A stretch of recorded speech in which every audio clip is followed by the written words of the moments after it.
Les fonctions d'un État de droit sont 1. De protéger les citoyens et l'ensemble de la population contre les menaces externes, de protéger les citoyens d'eux-mêmes, de protéger les citoyens, les gouvernants des citoyens afin d'éviter les coups d'État, les insurrections. C'est aussi de protéger les citoyens des gouvernants et de protéger les gouvernants d'autres gouvernants. Je vais prendre la chute de mon propos en vue d'illustrer la question de l'immunité. L'immunité est un dispositif juridique constitutionnellement consacré, permettant donc aux parlementaires, députés et sénateurs de pouvoir exercer leurs fonctions sans craindre la pression ou des dérives ou des abus qui pourraient être le fait du pouvoir exécutif ou du pouvoir judiciaire.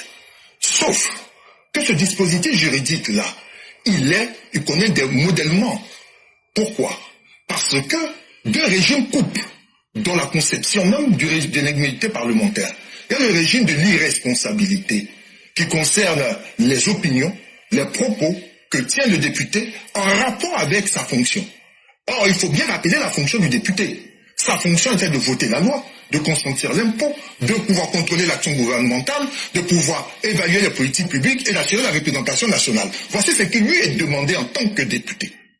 Donc, tant qu'il fait ceci, ses opinions sont protégées, il est couvert par cette immunité-là et donc par cette irresponsabilité absolue. L'immunité est donc absolue. Et il y a le second mouvement qui est l'inviolabilité, que l'on pourrait qualifier d'une immunité extra-parlementaire, parce que le député, c'est un citoyen, c'est un être humain, il n'est pas député tout le temps. Lorsqu'il accomplit des actes qui sont qualifiés d'infraction, sans rapport avec les fonctions de député, celui-ci, en tant que justiciable, peut donc faire face au juge en vue de pouvoir soutenir sa responsabilité d'ordre pénal. Mais pour l'heure, il va falloir donc que deux éléments soient traités. Un, le principe c'est que le parlementaire qui est dans une pareille situation devra pouvoir bénéficier d'une autorisation de l'Assemblée nationale ou de la chambre à laquelle il appartient afin que celle-ci lève l'immunité. Ou alors, dans le cadre du flagrant délit, cette levée de l'immunité n'a plus raison d'être. Le parquet ou le ministère public ivoirien estime, pour le dossier qu'il a et les éléments qui en ressortent, que les faits reprochés à l'honorable, au député Brendoumi, relèvent du flagrant délit. À cet égard, afin de pouvoir disposer d'un mandat de dépôt qui est décerné par le juge d'instruction, il a présenté sa thèse et ses hypothèses. Le juge, en la matière, est allé dans son sens. Aussi revient-il, sans extrapolation, à ses avocats de faire opposition, de démontrer, bien sûr dans le cas de la procédure, que ce que retient le procureur et la qualification qu'il fait des faits n'est pas appropriée. Et même si l'on organise le procès du député, avant même que de traiter l'affaire dans le fond, elle sera d'abord examinée sur la forme et sur la régularité de la procédure. Ces avocats auront donc à soulever les exceptions afin de démontrer que le procureur a tort ou a raison. Donc pour l'heure, il faut donc dans un état de droit se féliciter que les procédures, notamment la procédure pénale qui garantit la protection des citoyens, soient observées et à ces avocats de pouvoir accompagner, assister le député afin qu'à l'occasion, ils puissent soulever les exceptions et faire montrer qu'ils sont dans leurs droits. Et donc, mesdames et messieurs, c'est que M. Couillot vient de dire ici, qui peut-être pourra être difficile pour certains de comprendre. Il est en train d'expliquer simplement que quand on est un homme politique, là, ou bien quand on décide de devenir un député, c'est pas le fait de dire qu'on est homme politique ou bien député qui nous donne de facto une carte pour qu'on devienne des irresponsables. Il y a des gens qui pensent que quand on dit que tu es politicien, ou bien que tu es député, ou bien que tu as un titre politique en Côte d'Ivoire, c'est comme si tu as eu ton autorisation pour devenir un homme irresponsable. Donc tu peux faire tout ce que tu veux. Tu peux dire tout ce que tu veux. Et donc, tu ne dois pas être capable de payer les conséquences de tes actes. Parce que tu es homme politique, mais tu es député. Parce que tu es député, tu t'en vas chercher la femme de ton voisin. Et donc, quand ton voisin se plaint, tu dis non, je suis député. Toi, tu dis que tu es politicien, tu es député. Comme pour toi, la politique, là, c'est avoir la prime de l'irresponsabilité. Tu t'en vas, et puis tu prends des propos pour mettre en danger la vie de ceux qui payent les impôts, et puis on prend l'argent de cet impôt toi pour te payer en tant que député. C'est ça qu'on appelle l'irresponsabilité. Ils ne sont pas bêtes, hein. Ils ne mettent jamais leurs intérêts en jeu. Ils ne mettent jamais leur propre vie en danger. Mais, comme ils sont politiciens, là, c'est pour mettre la vie des autres en danger. Si c'est ça faire de la politique chez vous, là, c'est que vous vous êtes mal réveillés. Si c'est ça faire de la politique pour certains en Côte d'Ivoire, c'est que vous n'avez rien compris. Ce qui s'est passé là, pendant les élections du 25 octobre 2025, là, il n'y a pas 1000 ans, il n'y a pas 10 000 ans, ça s'est passé devant nous tous. La volonté de l'opposition était de mettre la Côte d'Ivoire à feu et à sang, à massacrer les populations ivoiriennes, afin qu'eux puissent prendre ça pour se promener, pour montrer ça sur les pancartes, pour dire il y a 10 000, 5 000, 20 000, 30 000, 50 000, 60 000 Ivoiriens qui sont morts. Et puis tirer les bénéfices de la mort des gens que eux-mêmes ils ont causés. Est-ce qu'il y a une irresponsabilité qui peut être plus grande que ça? Et ce que les députés PDCI, ce que les opposants comme Laurent Gbagbo nous demandent là, c'est que pourquoi nous les empêchons d'exercer cette irresponsabilité-là, alors que l'un des premiers rôles d'un gouvernement, d'un État, chers parents, quand on dit quelqu'un qui est président, l'une de tes premières responsabilités, c'est d'assurer la sécurité de ton territoire, la sécurité des personnes et la sécurité des biens. Donc, entre faire plaisir à des gens qui disent de laisser leur irresponsabilité, eux vont tuer les Ivoiriens, massacrer les Ivoiriens, brûler les biens des Ivoiriens, parce que eux sont politiciens. Et un État qui dit, je ne vais pas laisser prospérer votre irresponsabilité et je vais assumer ma responsabilité de protecteur des citoyens, de protecteur du territoire, pour que les gens me jugent et me condamnent si j'ai fait erreur. Nous préférons le deuxième choix d'un gouvernement qui est responsable, d'un gouvernement qui assure la sécurité des Ivoiriens, et nous serons victimes de notre choix et nous allons l'assumer sans coup férir. Et c'est en cela que je remercie les forces de défense et de sécurité de la Côte d'Ivoire. C'est en cela que je remercie les Ivoiriens qui sont restés dignes. Et c'est en cela que je remercie les militants du RDR, RHDP, qui sont toujours restés des combattants dignes dans l'âme, avec pour seul objectif que l'égalité, la justice et la fraternité puissent prospérer. Et nous n'allons jamais abandonner ce combat, sans oublier notre grand maître, le président Ouattara, qui est lui-même la rampe, la plateforme qui mène ce combat de justice et d'égalité sociale. Vous vous amusez avec vous-même. De la manière vous aimez vos vies et que vous ne mettez pas vos vies en danger là, on ne va jamais vous permettre et on ne vous permettra plus jamais de vous amuser avec la vie d'un Ivoirien. Et tous ceux qu'on a attrapés là, ils seront condamnés. Ils seront condamnés. Et cette fois-ci-là, il n'y aura pas de dialogue politique. Il n'y aura pas de négociation politique. Parce que c'est nous les militants du RDR, RHDP là. On est là, on attend le gouvernement en tournant. On est là cette fois-ci-là. C'est même plus contre vous les opposants. Nous on est là contre le gouvernement du président. Pour voir qui parmi eux va se lever là pour faire un arrangement politique. Cette personne-là, c'est ça nous on attend. Le président vous dit tous les jours qu'il y a la séparation des pouvoirs là. On va voir aujourd'hui s'il y a véritablement la séparation des pouvoirs ou bien si vous serez dans les arrangements politiques. C'est ce qu'on est en train de vous dire. Parce que vous en avez fait trop de mal à la Côte d'Ivoire et les Ivoiriens en ont marre. Et ce n'est pas pour vous, vos plaisirs, ce n'est pas pour vous, vos ambitions que vous allez mettre la vie des Ivoiriens en danger. Même quand vous devenez des élus, qu'est-ce que vous donnez aux Ivoiriens? Vous avez été député là. Sur 5 ans, on ne se souvient même pas que vous avez pu prendre une loi pour dire arrangeons les Ivoiriens. On ne se souvient même pas que vous vous êtes sorti pour vous plaindre un jour des problèmes que rencontrent les Ivoiriens. Mais aujourd'hui, c'est vous qui venez mettre la vie encore de ces Ivoiriens en danger, alors que chaque jour, pendant 5 ans, vous avez pris l'argent des impôts payés par les Ivoiriens pour nourrir vos familles et pour vous engraisser. C'est ce que les Ivoiriens retiennent. Et cette fois-ci, nous sommes prêts. Et on vous attend. Et on attend de voir qui, même le président lui-même, il n'a qu'à prendre une amnistie ou bien une grâce pour quelqu'un après une décision de justice. On va sortir ici pour dire que le premier ennemi même des Ivoiriens, c'est le président Ouattara. Et nous sommes prêts pour cela. Parce que trop, c'en est de trop. Et en éclat.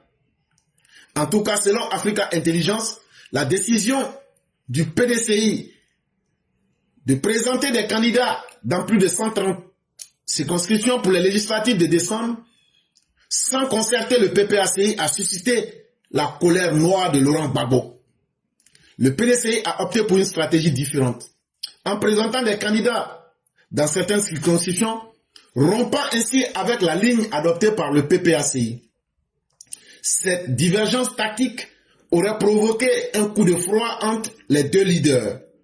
D'après Africa Intelligence, Gbagbo aurait très mal accueilli la décision unilatérale de Tidjane Thiam, la percevant comme un acte de désolidarisation au moment où la cohésion du front commun, ou du front couché, ou du front des dégonflés était cruciale. Chers parents, c'est Africa Intelligence qui nous donne l'information. Ils disent que quand ils ont fini de faire leur djihadisme et puis n'ont pas pu faire tomber Alassane Ouattara, là, ils disent en même temps que eux, ils vont encore faire un front pour ne pas aller aux élections. Le même Gbagbo qui avait dit à l'émission d'Alain Foka qu'il allait aller aux élections des députés, là. Après il est venu dire qu'il ne va pas, non. Maintenant le PDC là, on dit le PDC a tapé dans leur dos. Le PDC a fait taper dos au PPACI. Donc, c'est pour nous penser que le PDCI allait, lui, le suivre dans son aventure ambiguë. Pour dire, comme Gbagbo dit n'est pas candidat, nous aussi on ne sera pas candidat dans le député là. Mais, PDCI est sorti dans le dos de Gbagbo avec 130 députés qui vont présenter pour les élections des députés du 27 décembre 2025. Et c'est là maintenant, Seploul n'est pas content. Il dit que Gbagbo est très très fâché. Il dit que lui n'est pas d'accord avec le fait que Chakadian a décidé d'aller à ces élections-là. Que parce que c'est le moment où ils devraient se mettre ensemble pour continuer à jouer les enfants récalcitrants de la République. C'est l'information que les gens nous donnent. En apparence, il n'y a rien à prendre. Il n'y a ni à boire ni à manger dans cette information. Il n'y a rien en apparence. Mais lorsque tu étudies à fond, que tu regardes un peu, qu'est-ce que tu constates? C'est ce que nous avons toujours dit. Que c'est une alliance de dupes et d'hypocrites. Et que cette alliance-là, il n'y a aucune base idéologique, il n'y a aucune base structurelle. Ce n'est qu'une alliance occasionnelle d'intérêt. Comment quelqu'un va utiliser son ami comme une échelle pour atteindre ses propres objectifs. Maintenant, entre les deux mêmes là, tous leurs plans sont gâtés, donc ils ne savent plus ce qu'ils vont faire. Donc, vous avez vu que cette alliance n'est pas allée loin. Donc, la question même que le journaliste pose là, si cette alliance pourrait voler en éclats, encore faut-il se poser la question, est-ce que cette alliance a même été quelque chose qui a toujours été solide? En réalité, c'est dans la bouche, mais dans les actes qu'ils ont posés, chacun lutte pour ses intérêts. Parce que si c'est le fait de dire on est contre Ouattara là, ça c'est pas un projet de société, c'est pas ça qui va nourrir les Ivoiriens, et ça là, c'est pas ça qui va les rendre intelligents. Dire on va enlever Ouattara là, ça va pas vous donner les clés pour pouvoir régler les problèmes des Ivoiriens. Donc c'est une fausse alliance. Est-ce que un serpent et un mouton peuvent se mettre ensemble? Non. Donc idéologiquement parlant, en termes même d'idées politiques là, ces deux idéologies politiques ne peuvent pas s'associer. Et troisième raison, ils n'ont pas les mêmes ambitions. Gbagbo, lui, cherche à finir sa carrière politique, alors que Chakadian, lui, ne vient que de commencer sa carrière politique. Donc, le point de départ et les objectifs des deux personnes sont complètement opposés. Donc, ça, ils ne peuvent pas s'entendre. Mais tellement ils ne sont pas intelligents, tellement il n'y a pas d'homme intelligent pour réfléchir pour eux là, ils ne comprennent pas tout ça. Et donc, les gens voudraient s'étonner de ce qui arrive, mais pas du tout. Mais en réalité, pourquoi le PPACI se plaint? Quand vous vous posez cette question-là, c'est là que vous arrivez à comprendre encore un autre niveau de la réalité. En réalité, le PPACI que vous voyez là, officiellement, il se promène pour dire que eux, ils ne veulent pas aller aux élections législatives. C'est ce qu'ils disent devant tout le monde. Mais en réalité là, je vous l'ai déjà dit, ils sont à ces élections. Ils iront à ces élections. Gbagbo sait qu'il est minoritaire. Gbagbo voulait utiliser le PDCI. Mais Gbagbo avait l'intention de dire au PDCI, nous n'allons pas aller à ces élections-là. Et comme ce qu'il a fait en 90, souvenez-vous, en 90, ils avaient créé un front commun pour ne pas aller aux élections. Gbagbo voulait reprendre ces mêmes vieilles habitudes sur le dos de ses camarades, comme de la manière il a trahi ses camarades, les Moïse Bamba et autres en 1990 là. Et puis maintenant là, lui il allait dire on va pas aux élections, on va pas aux élections. Vous vous souvenez des jours où je vous ai dit ici qu'ils ont fait une réunion pour dire qu'ils n'ont qu'à aller en candidat indépendant là.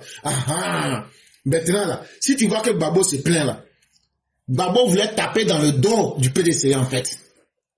Ils allaient tous s'entendre officiellement, on ne présente pas des candidats. PDCI va aller s'asseoir pour dormir. Eux aussi officiellement ils vont s'asseoir pour dormir. Mais le plan que Gbagbo avec son PPAC avait concocté, ils ont dit à leurs militants, allez vous présenter. Allez vous présenter. Maintenant, quand vous allez vous présenter là, si on perd là, on va dire c'est pas le PPACO. Comme ça là, on n'aura pas honte et l'opinion internationale et nationale ne va pas coller cet échec là au PPACI. Mais si on voit qu'on gagne et qu'on a gagné là, et puis le PDCI n'est pas parti là, vous vous souvenez, je vous avais dit depuis longtemps que Gbagbo voulait sortir dans le dos du PDCI. Si on va à ces élections-là, qu'on arrive à avoir des députés là, on devient la deuxième force politique. Et si on a la deuxième force politique là, c'est nous, le gouvernement sera obligé de discuter avec nous. Et c'est nous, on va exister sur la scène politique. Et puis le PDCI va mourir politiquement. C'était ça le plan de Gbagbo. Et donc, c'est pour ça qu'il se plaint. Pour dire pourquoi maintenant le PDCI a fait sortir des candidats. Ça vient mélanger son plan. Parce que si le PDCI va là, le PDCI est une machine politique mieux structurée que le PPACI. Et le PDCI risque d'avoir plus de députés que eux.